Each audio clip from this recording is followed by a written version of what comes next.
Hello students, welcome to ஹிவா maths. 12th standard பசங்களுக்கு public exam ரொம்ப கிட்டக்க வந்துருச்சு இல்லையா? ஸோ நமக்கு வந்து 2 மார்ச் தமிழ் ஆரம்பிக்குது. ஸோ தமிழுக்கு வந்து ஒரு 3 நாள் டைம் போதும், 2 நாள் போதும், 1 நாள் திருப்பி கம்ப்ளீட்டாக ரிவைஸ் பண்ண எடுத்துக்கோங்க. என்னடா திடீர்னுட்டு ஒரு ஸ்டடி பிளான் வீடியோ அப்படின்னா, டியூஷன் ஸ்டூடெண்ட்டுக்கும் இதே பேட்டர்ன் கொடுத்துருந்தேன். ஸோ உங்களுக்கும் கொடுக்கலாம் அப்படின்னு தோணுச்சு. மேபி டைம் கிட்ட வந்துருச்சு, என்ன பண்ணுன்ட்டு ஒரு சில நேரம் நம்ம ஸ்டக் ஆகிடுவோம்.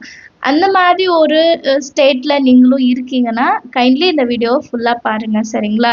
ஸோ எல்லாருக்குமே அந்த ஒரு விஷயம் இருக்குது இல்லையா? இல்லை 2 நாள் தான் இருக்குது எக்ஸாம்னா நமக்கு வந்து மைண்டில் நிறைய செய்யணும்னு இருக்கும். ஆனால் எங்கேருந்து ஸ்டார்ட் பண்ணுறது, எதை ஃபஸ்ட்டு பண்ணுறது அப்படின்ற கன்ஃபியூஷன்லேயே நம்ம டைம் வேஸ்ட் பண்ணிவிடும், அங்கேயே நின்றுவோம் ஆக்சுவலாக. இப்போ எங்களுக்குமே நிறைய ஒர்க் இருக்குன்னா அப்படியே ஸ்டாப் ஆகிடும். எதடா ஃபஸ்ட்டு எடுக்கிறது, எது ரொம்ப முக்கியம் அப்படின்னு அனலைஸ் பண்ணுறதுக்கே டைம் எடுக்கும். ஸோ அப்படி என் பசங்களுக்கு நான் வந்து ஒரு செட் ஆஃப் லிஸ்ட் கொடுத்துருந்தேன். அதே தான் இப்போ உங்களுக்கும் நான் தரேன். இதில் நீங்கள் உங்களுக்கு ஏற்ற மாதிரி நீங்கள் ஆல்ட்ரேஷன் பண்ணிக்கோங்க, சரிங்களா?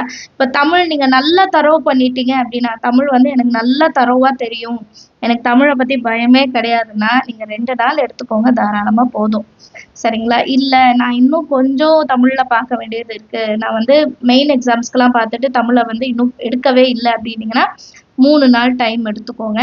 அண்ட் கடைசி நாள் மத்தியானத்துக்கு மேலேருந்து ரிவிஷன் பண்ணுங்கள். ஃபஸ்ட்டு படித்ததை திருப்பி ரீகால் பண்ணுங்கள். எப்போவுமே ரீகால் பண்ணாதான் எக்ஸாமில் போய் நம்மளால் ரீகால் பண்ண முடியும், இல்லைன்னா முடியாது. ஆல்ரெடி நீங்கள் 11th எழுதிருப்பீங்க, 10th எழுதிருப்பீங்க. எக்ஸாம்ஸை பற்றி ரொம்ப சொல்லணுன்னே கிடையாது. நீங்கள் வந்து இப்போ அட்வைஸ் கொடுக்குற அளவுக்கு உங்களுக்கு எக்ஸ்பீரியன்ஸ் வந்துருச்சு. 2 போர்டு எக்ஸாம் அட்டன் பண்ணிட்டோம், சரிங்களா?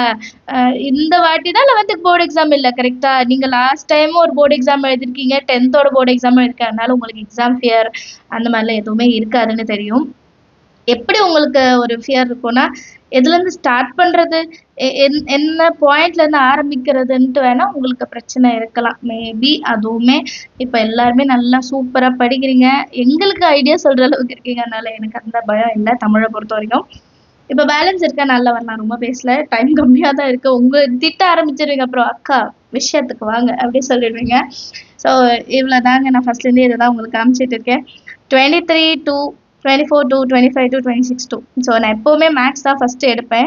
நான் அதை சொல்லித்தரேன்ட்டு இல்லை, நிறைய பேர் மேக்ஸில் வந்து வால்யூம் 2 இன்னும் பார்க்கல, அண்ட் வால்யூம் 1 ஆல்ரெடி படித்தது படிக்க சொன்னால் அது எனக்கு தெரியும், நான் நல்லா தரவாக இருக்கேன், தெரியும்னே சொல்கிறீங்க. ஆனால் ரீகால் பண்ண டைமே எடுக்கலை, சரிங்களா? இப்போது ஃபஸ்ட்டு லெசன்லலாம் பார்த்தீங்கன்னா நமக்கு மேட்ரிக்ஸில் சின்னதாக ஒரு இடத்துல பிரச்சனை வந்தாலும் அதை தேடி கண்டுபிடிக்கிறதுக்கே டைம் ஆகிடும், சரிங்களா? அதனால அதை ரீகால் பண்ணணும், அதுதான் நமக்கு இப்போ முக்கியமான வேலை. ஆல்ரெடி படித்ததை ரீகால் பண்ணுங்க போதும். புதுசாக ஏதாவது ஸ்டார்ட் பண்ணுறீங்கன்னா அது ஈஸியாக இருந்தால் மட்டும் செய்யுங்க. இனிமே தான் நான் அண்டர்ஸ்டாண்ட் பண்ணிட்டு பண்ணணும்னா ரொம்ப அது கண்டிப்பாக நான் படித்தே ஆகணுன்ற ஸ்டேட்டில் போங்க, இல்லைன்னா பண்ணாதீங்க. அப்படி இல்லைன்னா இந்த 4 நாளில் வந்து இந்த புதுசாக படிக்கிறத முடிச்சிடுங்க. அதுக்கப்புறம் நீங்கள் எது புதுசாக படித்தாலும் உங்களுக்கு ஞாபகம் இருக்கும், படித்து எழுதிலாம் பார்ப்பீங்க, எக்ஸாம் ஹாலில் போய் ரீகால் ஆகாது. இந்த விஷயத்தெல்லாம் நீங்கள் 10th 11thலேயே வந்து அனுபவிச்சிருப்பீங்க. அதனால் அதை பற்றி நிறைய பேசலை நான்.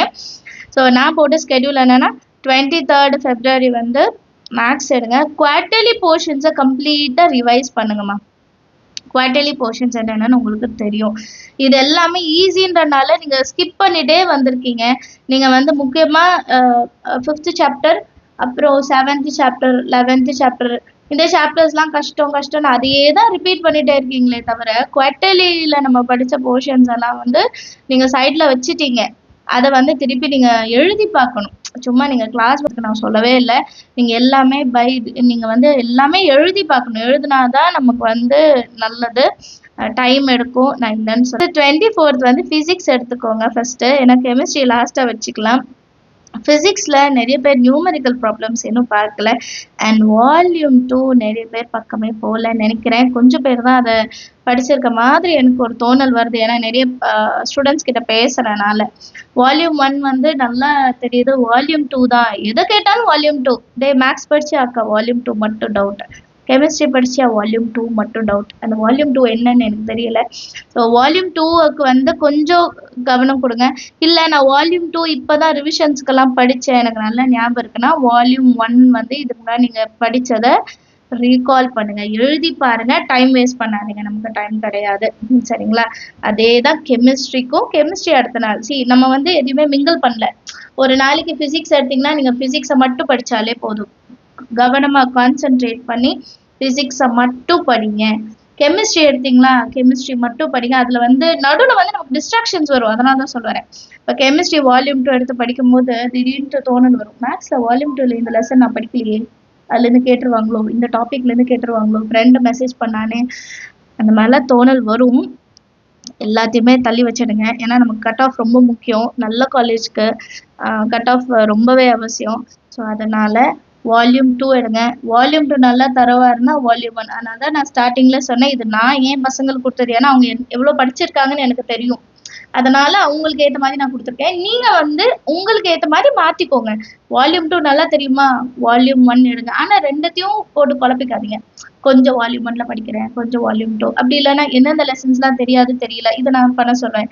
கம்ப்ளீட்டட் லெசன், இன்கம்ப்ளீட்டட் லெசன்ஸ், அதில் இன்கம்ப்ளீட் சைடில் என்னெல்லாம் எழுதிருக்கீங்களோ அதை படிங்க அப்படின்னு சொல்லுவேன் நான். ஏன்னா இதுக்கப்புறம் நீங்க புதுசா படிக்கிறதுக்கு உங்களுக்கு ஆப்ஷன் கிடையாது. அடுத்து 26/2ல வந்து மேத்ஸ் வால்யூம் 2 எடுங்க. இப்போ குவார்டர்லி போர்ஷன்ல வால்யூம் 1 பார்த்துருப்பீங்க. இப்போ வால்யூம் 2 முடிஞ்ச அளவுக்கு எல்லா சம்ஸையும் எழுதி பாருங்க, ஃபார்முலாஸ் எழுதி பாருங்க, இன்டிகிரேஷன் டிஃபரன்ஷியேஷனோட அந்த ஃபார்முலாஸ் எல்லாம் எழுதி பாருங்க. அவ்வளோதான். இப்போ அதை நீங்க ஒர்க் அவுட் பண்ணீங்கன்னா போதும். எனக்கு என்னன்னா இது வரைக்கும் படிக்காதவங்க கூட இப்போ ஒரு 2-3 நாள்ல ரொம்ப சீரியஸா படிக்கிறான். கொஷின் பேங்க்லாம் வாங்கி நான் சொன்னேன், டே இத்தனை நாளா என்னடா பண்ணீங்க அப்படின்னா, இல்லக்கா ஃபைனல் டைம்ல பாத்துக்கலாம்னு நினைச்சேன், இப்போ ஃபைனல் டைம் வந்துருச்சு அப்படின்றாங்க.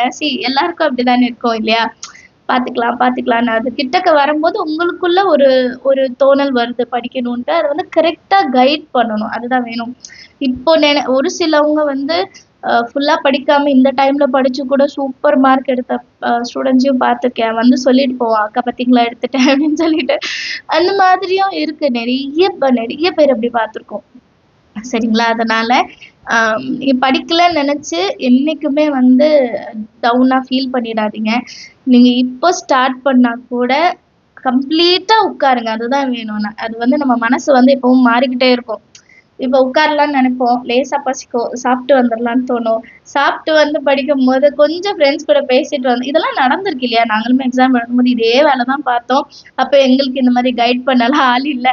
இப்பெல்லாம் நான் நினைக்கும் போது இப்படிதானே நானும் பண்ணேன் அப்படின்னு சொல்லிட்டு யோசிப்பேன். இப்போ ஸ்டார்ட் பண்ணா கூட போதும். சரிங்களா? நானும் ரொம்ப நல்ல மார்க்கெல்லாம் அப்படி எடுத்துட்டு வந்துலாம் இப்போ உங்களுக்கு சொல்லி தரவே இல்லை. நான் ரொம்ப ஆவரேஜ் தான். என்னென்ன தப்பு பண்ணேன்னு தெரியும், அதனாலதான் நான் சொல்றேன். இப்போ நான் எல்லாமே கரெக்டா பண்ணோன்னு வைங்களேன், என்னெல்லாம் தப்பு பண்ணுவோம், அதுல எப்படி மாறி வரும்னு தெரியாது. பட் நம்ம வந்து என்னெல்லாம் மிஸ் பண்ணிருக்கோம்னு தெரியும் போது பசங்க இல்லையா, எங்க பசங்க நீங்க வந்து அந்த தப்பெல்லாம் வந்து எப்படி ஓவர் கம் பண்ணி வரலாம். தப்பு பண்ணவே மாட்டாங்க, படிச்சுட்டே தான் இருப்பாங்கலாம் கிடையாது.